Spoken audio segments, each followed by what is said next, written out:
Hey everyone, thank you so much for joining us today for the launch event of Cindy Ross's newest book, Walking Toward Peace, Veterans Healing on America's Trails. My name is Tess Day. I'm one of the publicists at Mountaineers Books, and we are thrilled to be able to bring you this conversation with Cindy and Stacey Bear.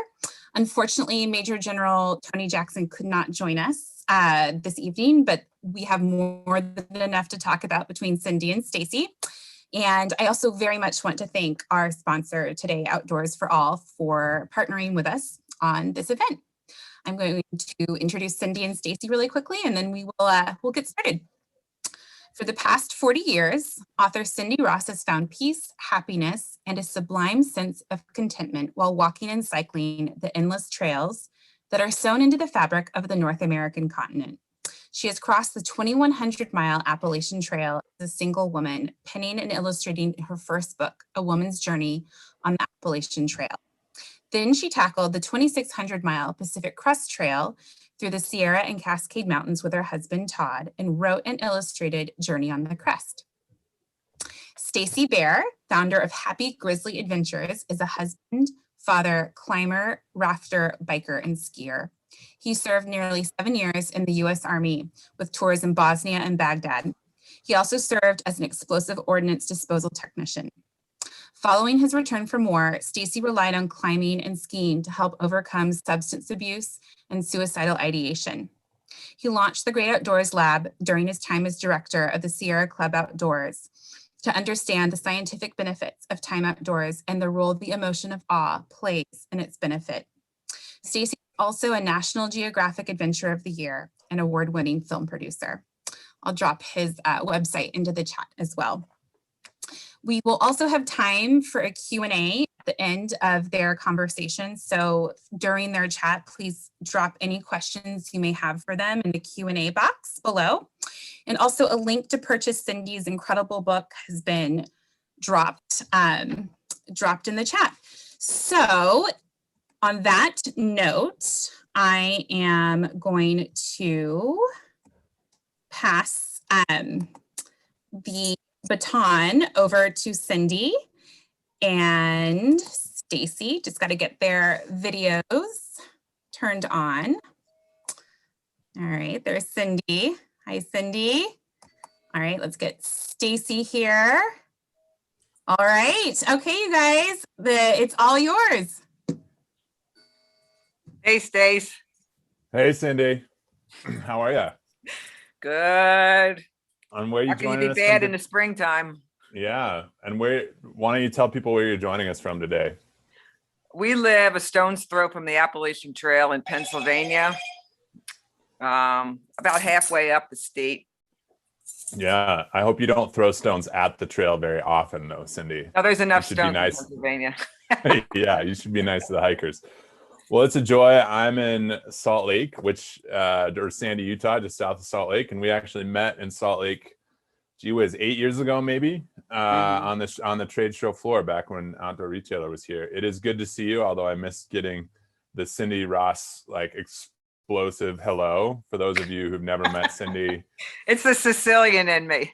I didn't even really know Cindy at all. We maybe had exchanged an email, and I just get this kind of attacked by this amazing, joyous human being that is Cindy Ross. So it's super fun to be able to have this conversation with you. You've written several books about adventure and travel. You've been a little bit of a model. When we met, I wasn't married and didn't have a kid. And now I am married and have a child. And the way you and your family have lived your life is something we talk about at our family, how to be a little bit like Cindy and your family and the adventures that you've had. But this book is a bit of a departure from those other books. And I want to, as somebody who served in the military and found the outdoors, I want to thank you for writing this book. One of the things that I think is really important about this book, and I think it's timed interestingly, sometimes the universe brings things together with the withdrawal of troops from Afghanistan coming in September. This book gives us a vignette of veterans that is pretty gritty, It's very joyous at times, but I feel like it's a really honest portrayal of service and service members that I think wouldn't fit well with the Hollywood narrative, or even a lot of the post-war narrative. Even there's been some great literature from this generation of veterans, but this is still a departure from that, right? It gives us a number of viewpoints into other veterans. And when I was reading it, I felt myself reflected in those veterans, sometimes feeling or thinking about other veterans that I knew, whose behaviors and backgrounds modeled some of the folks I met in this book. And I got pulled back into my own experiences and feelings that were both traumatic and humorous and very banal and very exciting, from both my own time at war, before service, and then also coming back. Why write this book, Cindy? Like you're an accomplished writer, an author, you're an accomplished adventure traveler. What drew you into this project? Well, my life and my lifestyle is the opposite of most military people, because I always want to do what I want to do when I want to do it and not have anyone tell me what to do. And so I don't think I'd ever. That's how most of us feel too. We just got in so much trouble doing that. The military was our only option. I guess. I don't know how you survived it then, but I could never imagine myself. I used to get insubordination demerits in high school, so I don't know what would have happened to me in the military. But we are about the furthest you would think of a military family. But you know, my husband and I, Todd Gladfelter, we have hiked so much and raised our children. You know, they rode llamas across the Continental Divide when they were babies. So we even raised our kids on the trail long distance. We knew so much about the joys and the gifts that being on the trail provides, regardless of how much trauma or healing you need to do. It's just tremendous gifts and joy. So when our kids left home, we weren't thinking what we would do next as far as mothering or helping or anything like that. But I heard about a group of veterans that were hiking on the Appalachian Trail. We ran a hostel under the Volunteers in a National Park program in Pennsylvania. So we hosted hundreds of hikers while we lived there, then built a log home on the other side of the mountain, and then stopped bringing hikers home unless it was someone who we heard was a friend and like, we know, could you take care of these guys and do some trail magic? So I heard about these veterans hiking and I thought, wow, that would make a really good magazine story. So I went to pick them up, brought them home and fed them, took them to the river to swim, and just loved them all so much that they kept coming back for 4 nights. We slack packed them ahead. And then I continued to communicate all through their whole hike and went and climbed Katahdin with them. And then I decided, wow, I feel really close to these people. As my friend Travis Johnson, who's highlighted in the book, you know, never could have believed that he would find a family of brothers and sisters that meant as much to him as his military family, because that is one of the gifts that you guys get from being in the military. But to rival that is your trail family.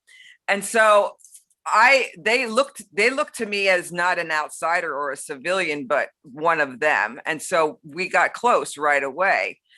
And so I decided I wanted to continue my relationship with veterans hiking and continue to write stories about everything, all the good things that happened to them there.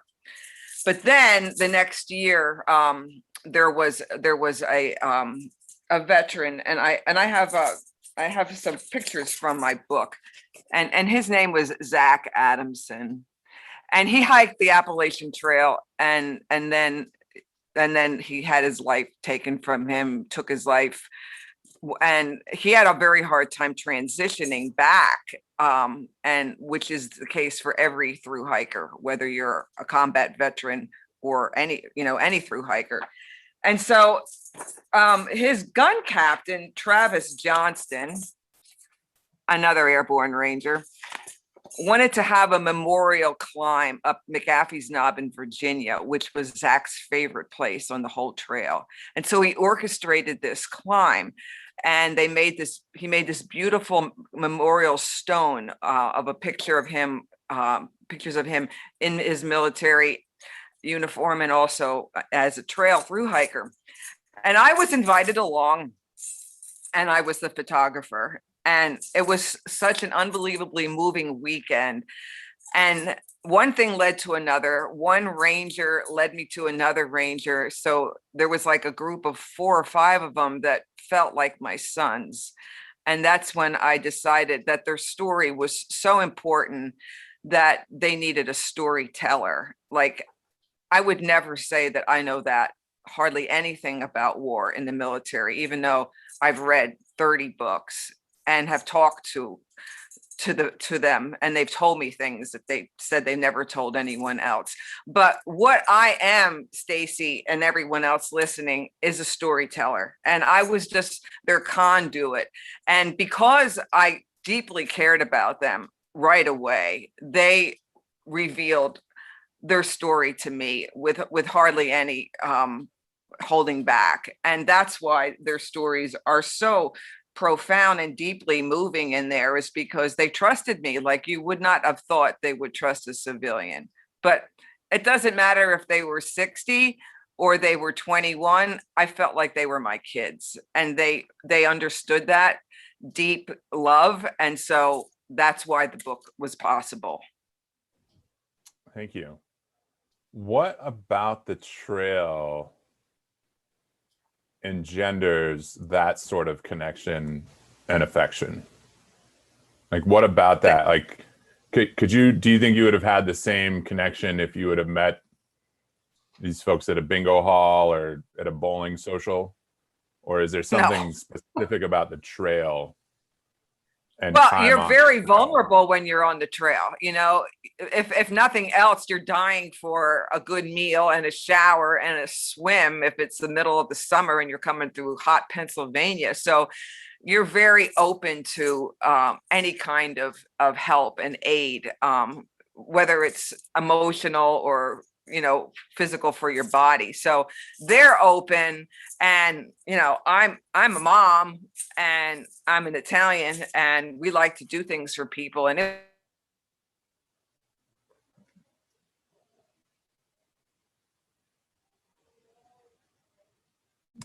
Uh-oh, looks like we might have lost Cindy for just a second. Yeah, I wasn't sure who froze there. Yeah, the good news is it wasn't both of you. All right. But yeah, so while we're waiting for Cindy to rejoin us, for those of you who are out there listening, there is a great resource that Cindy has, which is River House, Pennsylvania veterans. And she and her family continue to do this work. So you can check out River House if you're looking for ways for you to get involved. That is one way to get involved. And while we're waiting for folks, I see a few things in the chat. Eileen, you're right, hiking the trail. So objective like the military, it doesn't matter what you look like. Right, just that you got there where you are. How many folks in the chat have hiked a long trail? It'd be great if folks want to pop in, or if they have any other questions about the long trails, we wait for Cindy to join in. Looks like 2 people raised their hands that they did. Yeah. Yeah. And so where a lot of this comes from, for those of you who may not know, around the through hike, and you're featured in the book. Great. Well, Eileen, thank you so much for being here. It's fantastic that you could join us for this. So Earl Shaffer, who served in the U.S. military, the Army from 1941 to 1946, wrote this in his journal. 4.5 years of Army service, more than half of it in combat areas of the Pacific, without furlough or even rest, leave, has left me confused and depressed. Perhaps this trip would be the answer. The hike would be a kill or a cure. It would either make me worse or make me better. And I think a lot of people who have gone out on the trail, whether they've had military service or not, or oftentimes who've gone out in the outdoors, can understand what Earl was talking about when he went on the Appalachian Trail. And Earl Shaffer was the first person to hike the entire Appalachian Trail in a continuous stretch in 1948. So it was it was something, you know, that really came through. You know, World War II veterans were treated a little bit better than their World War I counterparts. And I think a lot of times people have tried to figure out how to treat veterans better up and through. With our generation, I think a lot of folks have worked hard to make sure that we receive something better than what happened to our brothers and sisters and our aunts and uncles and fathers and mothers and grandparents who fought in the Vietnam War. And I think, interestingly enough, that what really matters still is that ability to connect to the outdoors and to connect to the country that we actually fought for, right? I mean, in America, we have a Constitution, which is values, which is high philosophy. And for better or worse, that's best contained, I think, in our public lands and in our long trails, where you can really see, this is what I fought for. This is what freedom may look like. This is, you know, everybody should have that opportunity to connect to their lands in their country. Stacey, while we're waiting for for Cindy, you actually have a question directed to you in the Q&A. This person says, what's the latest academic and medical data on the healing power outdoors for mil vets? Understand there is some new funding to support research. Yeah, thanks. It looks like maybe that's Rick Mead. Appreciate that question. There has been a dramatic increase in data around time in the outdoors. I got to be a part of a research project with the Greater Good Science Center out of Cal Berkeley, talking about how time outdoors decreases post-traumatic stress symptoms. One night outside can decrease post-traumatic stress symptoms by up to 27%.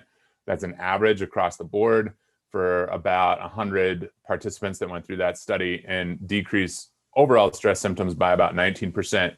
And the other two things that we're really excited about from that study was the increase in sleep that people had, as well as an increase in curiosity. So one of the things that Cindy and I have talked a lot about is how the outdoors is really powerful in sense because it gives you that aha moment, or you have a breakthrough, and what we really need to make sure we do is can follow up with veterans or others who are in the outdoors to really engage with that aha moment, to figure out how we integrate those epiphanies into our everyday lives, how we answer the questions that come up on the trail, how we take those aha moments and make them real in your life afterward. Recently, at the end of the last presidential administration in December of 2020, bipartisan legislation passed by the two Chris Smiths, Republican from New Jersey and a Democrat from Washington State. It was called the Accelerating Veterans Recovery Outdoors Act, which calls for increased funding and research for a test program for the government to look at to see, is this something that any veteran, rather than having to rely on outside philanthropic or nonprofit organizations, which are doing a really fantastic job, but sometimes maybe hard to find, hard to access, but can this be something that's also offered through the VA and other resources? So the main holdup with the Accelerating Veterans Recovery Outdoors Act is the pandemic. So the legislation includes that it has to be started within 18 months from the end of the pandemic. So NPR, National Public Radio, did a story on that several months ago. We're still waiting for the end of the pandemic for DOI and VA to really begin that study, but there's some new funding around it. And we're starting to see some additional funding from different universities pop up and down. So that is hopefully answers your question, Rick. Joyce asked the question, what do you think from the perspective of a veteran is the most powerful healing aspect of these trails and hikes? How do you connect with the trails as a veteran? That's a great question. I think there's something in the outdoors for everybody, regardless of who you are or where you're at. I think for some, it is the trails. And if you have the time and the space, and there are different organizations that help veterans with the resources to go on these long hikes from start to finish, that's fantastic. I think for other folks, the time outdoors is going to be, maybe it's birding, or maybe it's gardening, maybe it's farming. And I think the really critical thing is to be able to get people out. I think one of the great things about long trails is it becomes a moving meditation. It's every day, like you said, Eileen, there's that constant objective. You get out there, you move, and in that movement, you hopefully come into a moment or completely forget about the moment. And when you forget about that moment as well, or come into it, it's funny to me, I think either coming deeply into the moment or coming all the way out of it, I forget the fears I had from my past, and I no longer feel guilty about the fact that I have a future. And so many of my friends, whether I served with them or they worked with me as part of the Iraqi civilian population or Bosnian civilian population, I don't have to feel guilty that I'm alive and they're not. And so that, I think, is really healing, is coming into myself. I think as well, there's a lot of celebration for a lot of the people that I know. So for example, my friend Brian Friedman, who was killed in Karbala in 2007, I think of him a lot when I'm out climbing and hiking. He was an Olympic hopeful. He was on the US bobsled team, and I know he would love what I'm doing. I know he would want me to live my life in a way that brings joy and increases joy. And I think that is a part of it, right? Eileen just said the trailhead is a clean slate. It's a clean start. I think that's it too. When you climb, when you hike, you're creating this beautiful piece of art that is only going to last for your time on it. And it's a clean slate. It's really wonderful. So those are some of the things I think, that powerful connection. And like Eileen said as well earlier in the chat, I mean, it's, there are some connections to military service. We do get this gift of camaraderie. And so I think that's also really healing. It's hard to find that camaraderie in everyday life, right? It's hard to connect with people a lot of times. It's working. All right. Oh my God. Back. I was just about to start juggling. You'd think I lived in the complete wilderness. It's unbelievable. Hey, I mean, if I know a lot of people in Philadelphia and Pittsburgh, and they have no idea what's in between. So there's a lot of people out there who think Pennsylvania is a complete wilderness. Stacey, we owe you a 6-pack of my husband's homebrew for what you just did for me. Yeah, make it non-alcoholic and I'll drink it all down. Okay, right. Well, we were just talking about, we had some great questions about the research for Time Outdoors, why we thought Time Outdoors was so helpful. And that brings us back to, I want to dig in a little bit around some of the tough stuff. I mean, you talked a little bit about Zach Adamson and Travis Johnston. And for me, when I just first got the book and I was just kind of scrolling through it and looking through it, both of their pictures, the illustrator, fantastic illustrator. That's my son, Bryce Gladfelter. He's listening right now. Yeah, great work on that. But for Zach, the long trail, I hesitate to say it wasn't enough. He completed the long trail, he completed the AT, he hiked, and it was a respite. But he ultimately died by suicide. And because of Zach, Travis hiked. And saved his life. And yeah, so can you talk about the power in the long trail to create that respite, but also what else do we need when people are coming off the trail or coming home? Like, I talk a lot about the power of the outdoors. My thoughts about the outdoors and its importance has shifted and changed as I've moved on and gotten older. But I'd love to hear from your perspective, maybe if you could talk a little bit more deeper about Zach and Travis, your relationship with, and how you think Travis maybe is, how is Travis living Zach's truth, or how has Zach's truth been able, and Zach's light and energy and positivity been able to continue through with Travis? Well, you would think someone who's not a long distance hiker, that 2,100 miles sounds like plenty of time out there. And some people think that a week is plenty of time. And anyone that is a long distance hiker will come home and their family will expect them to, quote, get on with it right away. And you can't, because you're not the same person. And so for someone who's had trauma and has a lot to work out, you might need many trails. Like, there's one guy in my book, Gabe Vasquez. He's hiked all three of the Triple Crown trails. He's riding his bike across the country 3 times. He's paddling 3 rivers from the source to the Gulf, and he's better every time. He's better. He gets about 5 or 10% more better. Now, he never thinks he's going to be 100%, but that's okay. He knows he's getting better.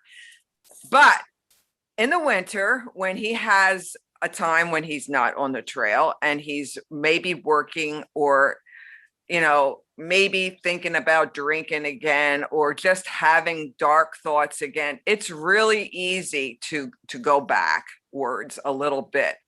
And so you can try to keep hiking trails the rest of your life. And Tommy Gathman, the hiking Viking, is doing that. That's his business and job now.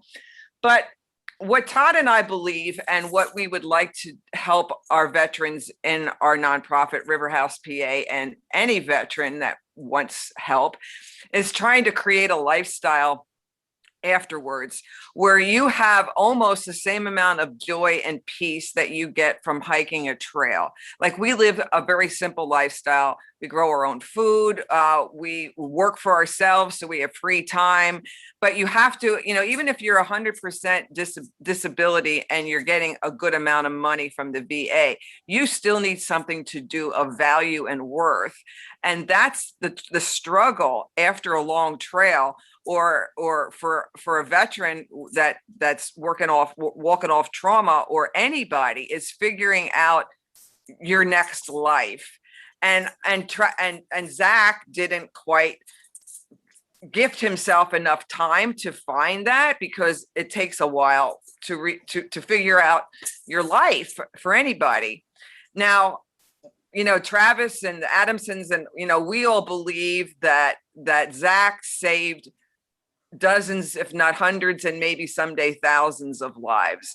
And Zach and Travis is the first one, and then Sean Riley is the second one, because they might have done something someday, but the trails saved them, and Zach saved them, and that's huge. And that happens all the time when, like Gabe Vasquez, he dedicates a week of his long hike to one of his comrades that he lost, because so many of them, every veteran I know has like 10, 12, 15 buddies that are no longer here, that left after they came home because they couldn't handle their pain anymore. And that's why I wanted to write this book, because, all the guys and the girls that talk to me believe in their hearts that they can save lives by telling me their story, so that when veterans read it, and not everyone is a long distance hiker in there too, Stacey. There's probably at least half a dozen veterans that only can go short distance or ride adaptive mountain bikes because their legs don't work anymore, or they paddle. 90% of them are hikers, but you can get the same amount of peace and joy by going out for an hour every day too. It still goes into your being and your soul and heals you. And it's a cumulative part of it. It's going out every day, because you can hike a 2,000-mile trail and then come home and have a really rough winter and somehow forget that you still need to go out there every day and just go for a walk in nature. That's good enough if you can't be out there for 6 months. But for some reason, the vets and everyone else seems to forget that this has to be a daily diet of gifting yourself time in the natural world to maintain your peace and your joy and continue your healing. And that's where I think so many go wrong, is they don't continue to honor that need and realize that this isn't something that's, there was a book that was printed years ago, and it was called, or Ed Garvey wrote it, and it was called The Adventure of a Lifetime on the Appalachian Trail. And when Todd and I hiked the trail, we were young. He was 18, 19. I was 24. We said, we don't want this to be an adventure of a lifetime. We want a lifetime of adventures. And so you have to design and craft a life after war, after the military, after your long hike, that still fulfills you and satisfies you, because you can't usually keep hiking all the time. So there has to be something more. And sometimes it takes a while to find that. But that is probably even more important than making yourself and motivating yourself to go out on that trail, is that next step, that once you come home, now what? What can I do to maintain this? Because I found all this joy and peace and healing on the trail. But what do I do now with my life? Travis figured it out. A lot of the guys in the book figured it out. Travis went back to school, and he's a firefighter now, an EMT, and he just wants to keep learning. And it's, this handful of airborne rangers, which we're talking about right now, their service and their military careers are so intense that it's really important to figure out a way of serving once they come back. And something like a firefighter just fits the bill right there. So he's thriving, and he found a wonderful woman to help him. That really, really helps to not be alone. I'm sure you can attest to that. It's, and not that they'll ever get you completely, because they weren't there in your shoes, but it really helps to have someone love and embrace you for all the dark times that you go back to sometimes. So what do you think we need to do? Like, if you had a wish for America, that, like, if you had a wish for America, how could we get everybody in America, I guess starting veterans, out into these type of experiences? Well, what do you think that is, Cindy? I was thinking about that question, that because you shared that with me earlier, and the trails. And, I told you that we've been a member of our hiking club. I've been for 50 years, and my husband is in charge of all the outhouses, and the trails themselves have experienced tremendous popularity since COVID. Bike trails, hiking trails. There's this, you can't buy a bike, you can't buy a boat anymore, because people are outdoors using them and moving. So that's great. That happened. But the Appalachian Trail is so crowded and so busy, and there's just trails everywhere that need love, and they need to be clipped. They need to have the blowdowns cut so they're opened up. So if a vet who might have PTSD, the last thing they want to do is go on a hike and see groups of 50 Boy Scouts, or, tons of groups. They want some solitude, like we all do. So find these other trails. They're everywhere. Sign up to go help maintain them. Get your section of trail so you can go out there and be, alone. And, or, you can go on a week, 2-week hike, lots of places, and not see anybody. Just don't go on the AT.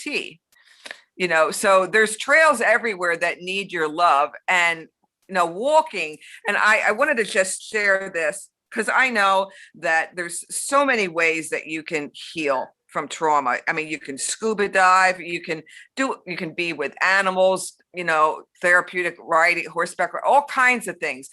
But the reason I focused on walking and hiking in my book is because, number one, it's the most easily accessible way to move, but also, the way that you have to place your feet and have that motion, that movement.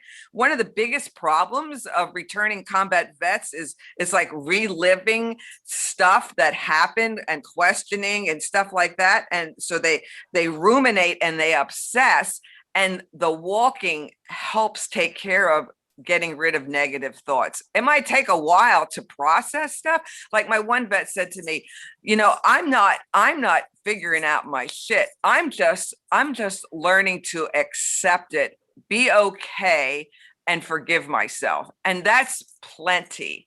And I don't think that a lot of other sports allows you to do that so easily as hiking.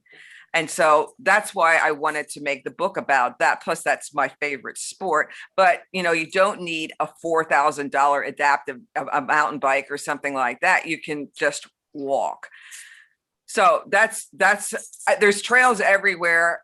I think if I had to what I would advise is that all these people that are watching that aren't vets, you know, you got to know a neighbor or a cousin or someone that is a vet, and invite them to go out for a hike with you. Not if they don't want to join a local hiking club, you know, take someone for a hike or go yourself. And if you're uncomfortable, you just go to a trailhead, go one way for an hour, turn around and come back. And that's your first taste of a hike that you can handle it. So I think hiking and walking every day in the natural world helps everyone, but especially people that have had trauma and need some more healing. Yeah. But there's no shortage of trails everywhere. No shortage of trails or trauma. So it sounds like what you're saying is get to the trail and give back to the trail, as well as find ways to give back once you've been on the trail. Well, that also helps with your sense of purpose too. Right. Are there any stories? Do you have any stories you'd like to share that didn't make the book? Any vignettes or humor or anything that the editor said you can't use language like that? Because now we're on YouTube. I mean, and so this will be here for a while, right? Once it goes on the internet, it's not coming back. But are there any stories or vignettes, and you can change the names to protect the innocent, that maybe didn't make it in that you think folks would like to hear? Well, I thought it was pretty great the way, I mean, some of my guys, especially my boy Travis, but a lot of them, you know, they say fuck every other word. And when I interviewed these guys, I wrote down every word that they said. And my friend Eileen Henderson, you know, she's just one tough chick, and she of course flings it out constantly, and I wrote every single one in, and I have to give it to the Mountaineers because they let 95% of them in. So when you read, and there's big chunks in the book where I am quoting them, it sounds like you're sitting there having a cup of coffee by the campfire with them. There's no doubt in your mind that I did not paraphrase anything that they said. And I think that's wonderful that I was allowed to share their language and how they speak in the military. So that's the opposite of what you said, because it wasn't taken out, and I was glad about that. But probably the stories that I left out, I had to, and I can't share them with you here either. There's a lot of stuff in there, and I have one more thing I have to say about Travis. Travis, everybody told me their story, and some of them were multiple times, Stacey. My one friend, Sean Murphy, I never met him. We rode to each other for years, and I flew out to Arizona, met him at a trailhead, and walked miles into a wilderness where there was a ranch that he was working at, and hung out with him for a couple days to hear his story. And so I put a lot of effort into being with him to get to know him. These guys and women were not just someone I called up on the phone and interviewed. I lived with them and became their friend. And so they told me stuff because they came to trust me. And then everyone's story they got to see and got to edit. And because I said, tell me anything you want, but when I write it, you can tell me that's got to go. So just tell me whatever you want. So they did. And almost everyone let me keep everything in, including Travis Johnston. But Travis said, I have to come and tell you all the rest of the stuff.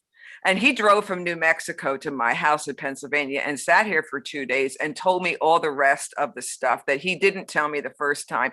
And he said, and this was so profound, Stacey, people have to know how bad we were so they know how far we've come in our healing. That makes me upset. But yeah, I just think that is so brave of them and so brave of Travis and all of them to share these stories, because I mean, they were scared to have this book come out, because telling me their story 4 years ago isn't the same as seeing it in print. It's pretty vulnerable. And so our hope is that people pick that up and understand that healing in nature helps, and be proud and be grateful to these vets for sharing their deeply personal stories. Thank you. And thank you for helping to get those stories out into the broader world. I have one last question before we get to hopefully some other questions and answers. And if there's time, I will juggle, which is what I was about to do before you came back on.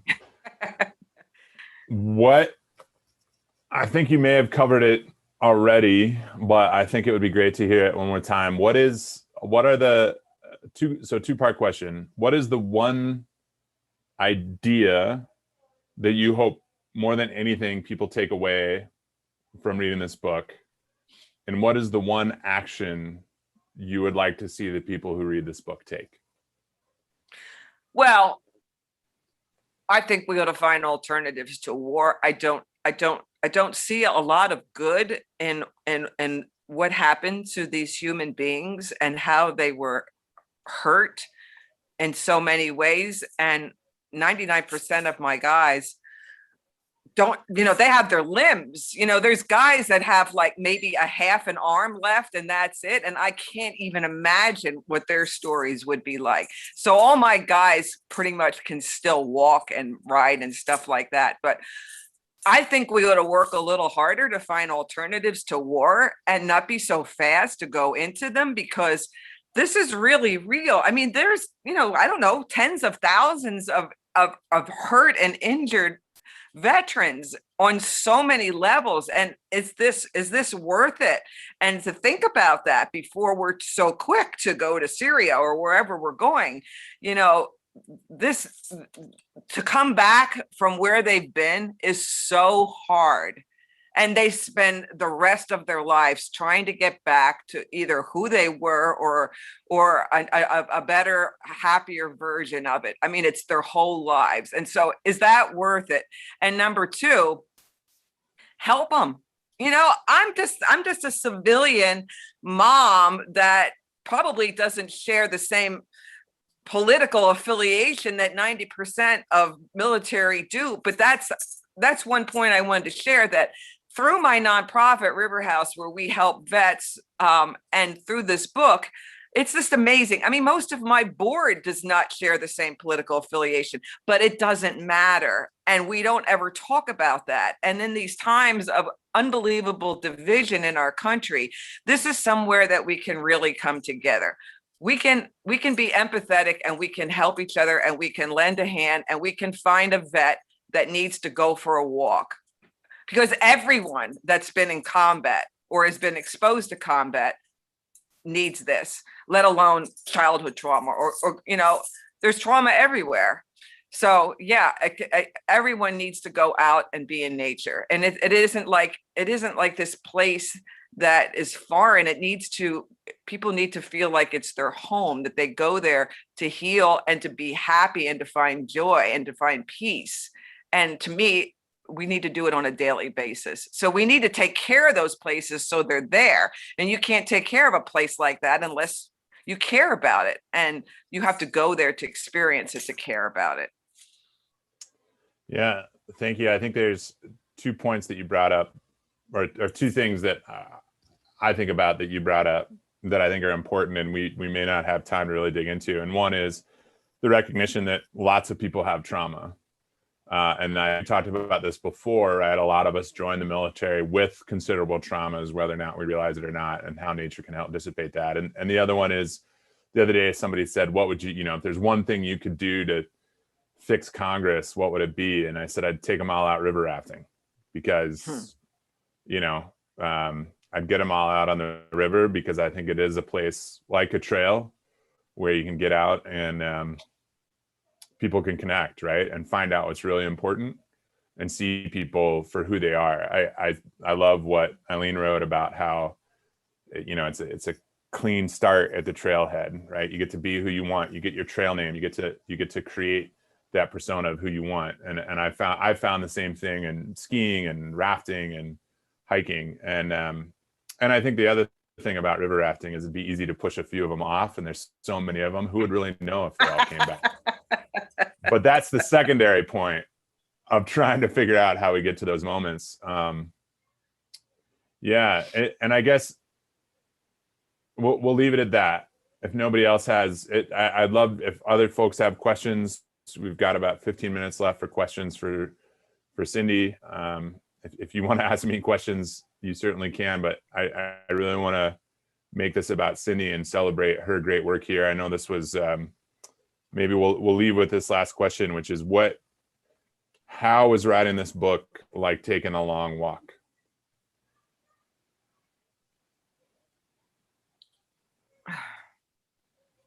Well, anyone that has post-traumatic stress knows how challenging it is to deal with them, because they're dealing with their own challenges themselves.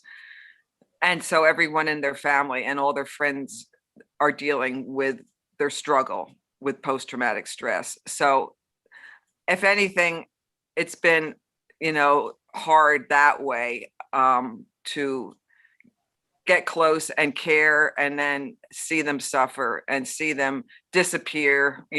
Always know when you don't hear from them that it's not a good thing, because they went to a dark place. And how do you reach them? How do you get them back out? How do you get them to start making better choices in their life that's healthier? And it's just, if I was their mom and they lived here, I could coach them more. But you're responsible for your life. No one else is, not even your history. You can move forward and you can make better choices and healthier choices in your life. But it's hard when they don't, or they stop, and I can't help them, because it's a solo independent journey that they're on. So, I don't know. I can't really compare it to hiking, because it's a journey of relationships that ebb and flow and change, and you celebrate, and then you're in despair, and it goes back and forth. It's never a straight line like a trail. So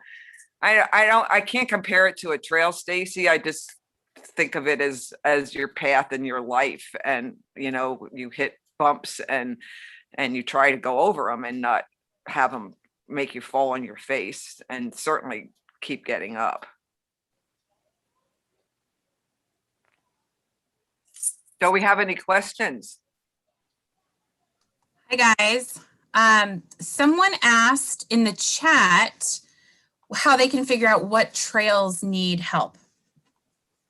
Every trail needs help. Even the Appalachian Trail needs help.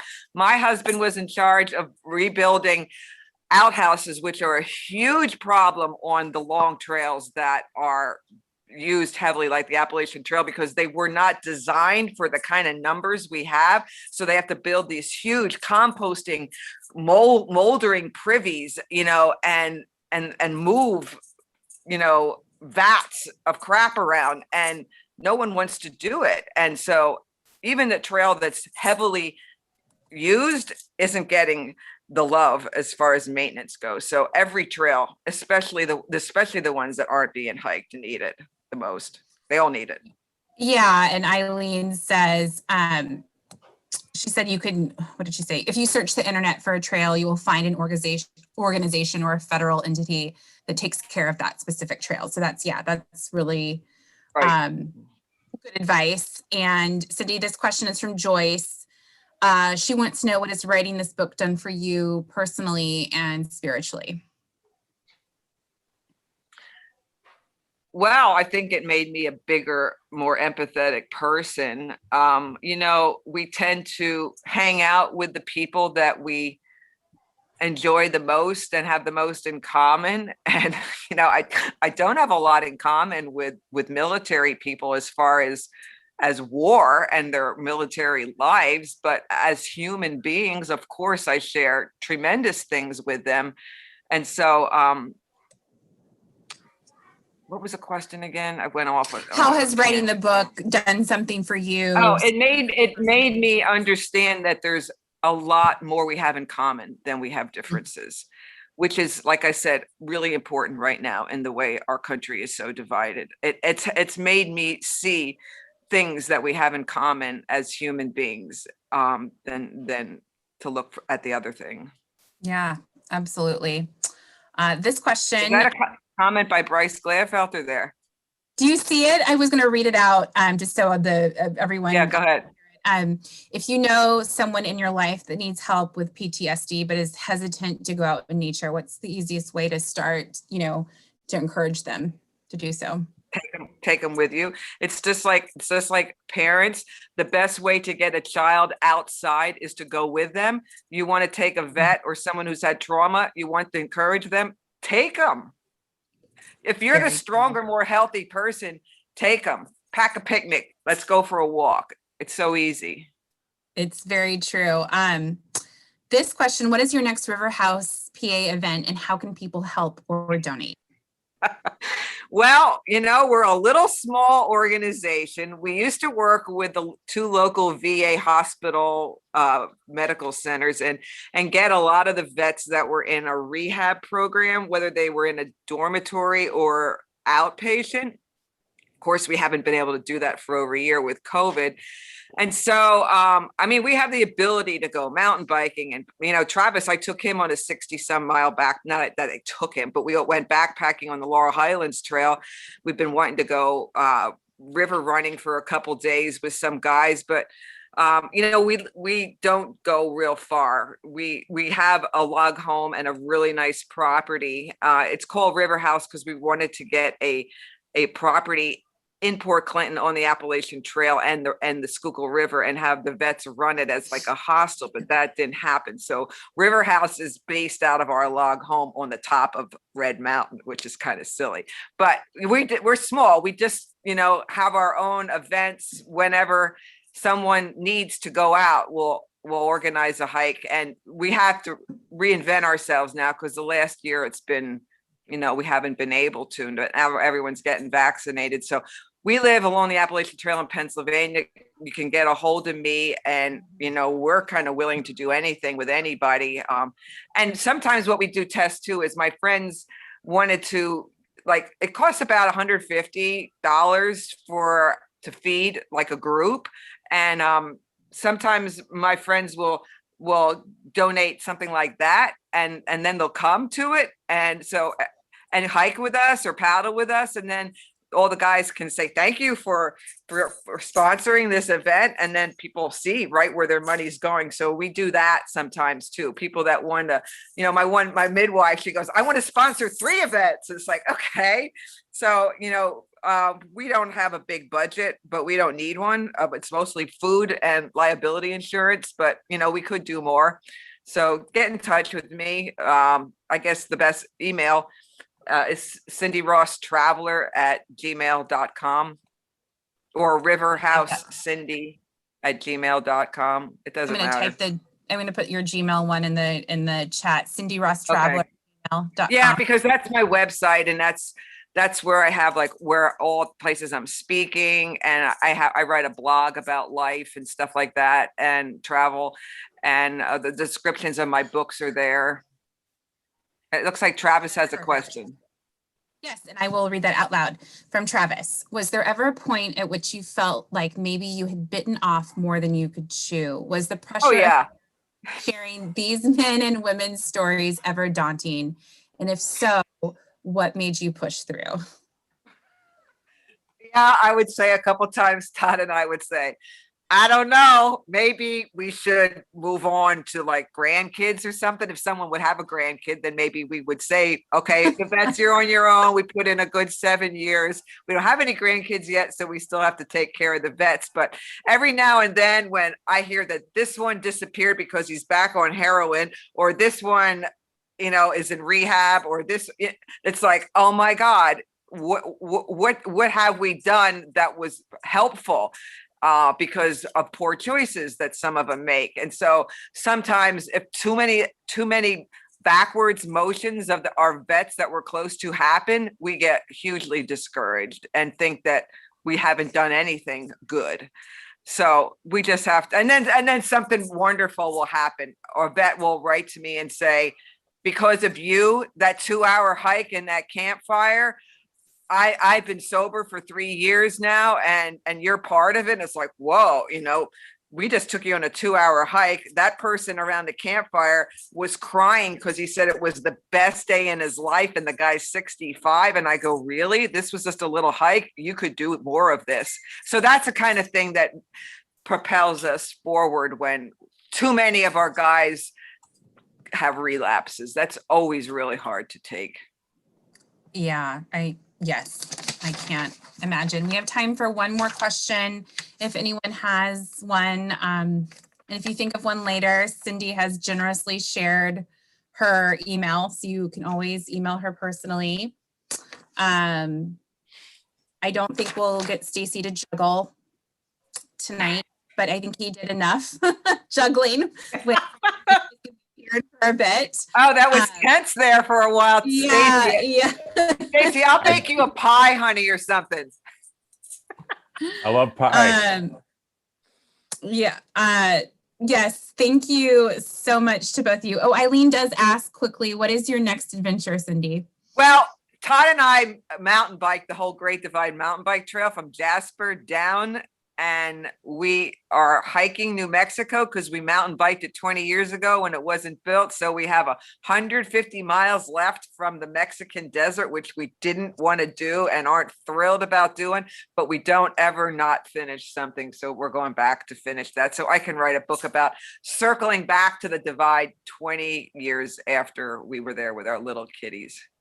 That's so great. Well, no quitters. That's right, Eileen. No quitters. Yeah. No, thank you both so much. Stacey, thank you so much for juggling Stacey. Metaphorically some things. To all of you for joining us. And again, a thank you to our sponsor, Outdoors for All. And just as a reminder, Mountaineers Books is a 501c3 mission-driven nonprofit, and we are supported by a combination of book sales and philanthropic support. So please check out Cindy's book. Have a wonderful evening, you all. Thank you so much. Thank Thanks, you, y'all. guys. Bye. Thanks, Cindy. Thanks, Mountaineers.